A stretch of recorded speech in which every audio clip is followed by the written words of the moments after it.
एक गांव में अर्जुन नाम का एक लड़का रहता था। अर्जुन पढ़ाई में बहुत होशियार था और सब उसकी बुद्धि और तेज दिमाग की तारीफ करते थे। लेकिन अर्जुन की एक बड़ी कमजोरी थी, वह समय का सही उपयोग नहीं करता था। वह अपना ज्यादातर समय दोस्तों के साथ खेलने, मोबाइल पर गेम खेलने और बेकार की बातों में बिताता था। उसके माता पिता ने कई बार उसे समय की कीमत समझाने की कोशिश की, लेकिन अर्जुन को यह बात समझ नहीं आती थी। वह हमेशा सोचता, मेरे पास बहुत समय है, सब कुछ बाद में कर लूंगा, अभी तो मजे करने दो। एक दिन स्कूल में वार्षिक परीक्षा के नतीजे आए। इस बार अर्जुन के नंबर बहुत कम आए, जितनी उम्मीद थी उससे बहुत नीचे। जिस अर्जुन की टीचर तारीफ करते थे वही अब निराश हो गए। यहाँ तक कि उसके दोस्त भी उससे दूर होने लगे। घर लौटकर अर्जुन ने अपने माता पिता को रिपोर्ट कार्ड देखते हुए निराश देखा।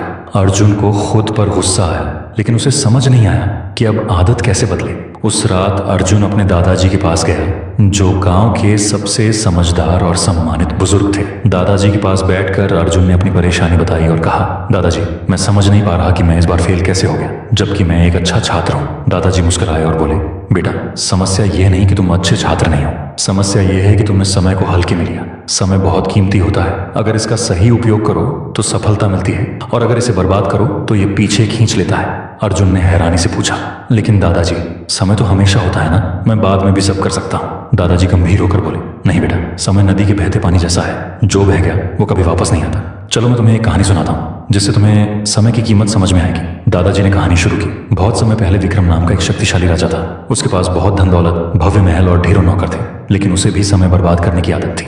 वह देर से उठता, दरबार की जगह दोस्तों के साथ समय बिताता और हर काम कल पर टाल देता। एक दिन एक साधु उसके दरबार में आया और बोला, राजा जी, आपके पास सब कुछ है, लेकिन आप अपनी सबसे कीमती चीज समय को बर्बाद कर रहे हैं। अगर आपने इसे सही से नहीं अपनाया तो एक दिन आपको पछताना पड़ेगा। राजा हंसते हुए बोला, मेरे पास बहुत समय है, मैं जब चाहूं तब कर सकता हूं। साधु ने चेतावनी दी, समय को हल्के में मत लो, ये सबसे बड़े राजाओं को भी बर्बाद कर सकता है। लेकिन राजा ने बात नहीं मानी। सालों बीत गए, राजा बूढ़ा हो गया, उसका स्वास्थ्य बिगड़ गया, सेना हारने लगी और जनता का विश्वास खो गया। तब राजा को समझ आया कि उसने अपना समय बेकार की चीजों में गंवा दिया। वह उस साधु को ढूंढने निकला, लेकिन वह कहीं नहीं मिला। अब राजा को पछतावा हुआ, लेकिन तब तक बहुत देर हो चुकी थी। उसने समझा कि असली खजाना तो समय है। ये कहानी सुनकर अर्जुन सोच में पड़ गया। उसे पहली बार महसूस हुआ कि उसने कितना कीमती समय बर्बाद कर दिया। उसने पूछा, दादाजी, क्या मैं अब भी अपना जीवन बदल सकता हूँ? दादाजी मुस्कुराकर बोले, बिल्कुल बेटा, समय का चक्र कभी रुकता नहीं। अगर आज से तुम समय का सही उपयोग करना शुरू करो तो तुम्हें सफल होने से कोई नहीं रोक सकता। लेकिन याद रखना, जो काम आज कर सकते हो उसे कल पर मत टालो। उस दिन के बाद अर्जुन ने संकल्प लिया कि वह समय का सही उपयोग करेगा। उसने एक दिनचर्या बनाई, हर काम के लिए समय तय किया।